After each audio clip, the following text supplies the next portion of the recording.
Hello guys, तो हम लोग अभी पढ़ने वाले हैं चार्टर एक्ट ऑफ 1853। तो ये जो है ना, ये 1773 से लेकर 1853 का, जिसको कि बोला जाता है ईस्ट इंडिया कंपनी का रूल, ठीक, ये पीरियड, तो इसका सबसे लास्ट एक्ट था। तो चार्टर एक्ट ऑफ 1853। तो अब इसको याद करने का एक सिंपल सा तरीका है स्केल, जिसमें कि हम ए को हटा देते हैं। तो एस से हम लोग याद रखेंगे सेपरेशन ऑफ पावर्स। तो इसमें हुआ था सेपरेशन ऑफ पावर्स। अब देखो क्या हुआ था कि the legislative and executive powers of Governor General Council was separated। ठीक है, लेजिस्लेटिव एंड एग्जीक्यूटिव पावर्स जो थे वो सेपरेट हो गए थे।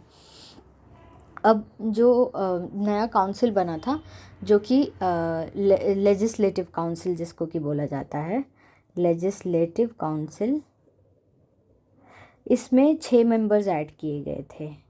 ठीक है, कितने मेंबर्स? 6 मेंबर्स ऐड किए गए थे। और फिर उसके बाद सी वाला टर्म होता है सिविल सर्विसेज एग्जामिनेशन। ठीक है, सिविल सर्विसेज जो एग्जामिनेशन था वो इंट्रोड्यूस कराया गया था, जिसमें कि अब इंडियन लोग भी पार्टिसिपेट कर सकते थे। और कॉन्वेनेटेड सिविल सर्विसेज बोला जाता था। कॉन्वेनेटेड, एक होता था कॉन्वेनेटेड, एक होता था नॉन कॉन्वेनेटेड। तो कॉन्वेनेटेड में होता था जो टॉप लेवल के सर्विसेज होते थे, आईएएस, ठीक है, आईपीएस वाला, ये सब वाला जो टॉप लेवल के सर्विसेज होते थे। नॉन कॉन्वेनेटेड में उसके नीचे लेवल का सर्विसेज आता था। तो ये मैकले कमेटी बनी थी। तो मैकले कमेटी के अंदर में ये डिसाइड हुआ था कि सिविल सर्विसेज एग्जामिनेशन जो है उसमें पार्टिसिपेशन जो है इंडियंस भी अब कर सकते हैं। ठीक है, तो एससी हो गया। अब एल होता है कि एल से क्या होता है कि जो लोकल रिप्रेजेंटेशन है, ठीक है, वो लोकल रिप्रेजेंटेशन अब शुरू हो गया था। तो जैसे 4 आउट ऑफ 6 मेंबर्स जो थे ना लेजिस्लेटिव काउंसिल के,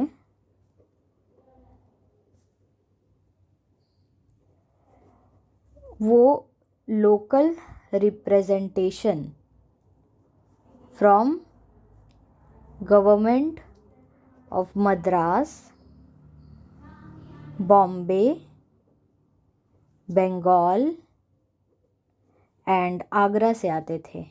तो ये लोकल रिप्रेजेंटेशन का सिस्टम जो हम अभी देखते हैं हमारे डेमोक्रेसी में, ये आया था चार्टर एक्ट ऑफ 1853 में।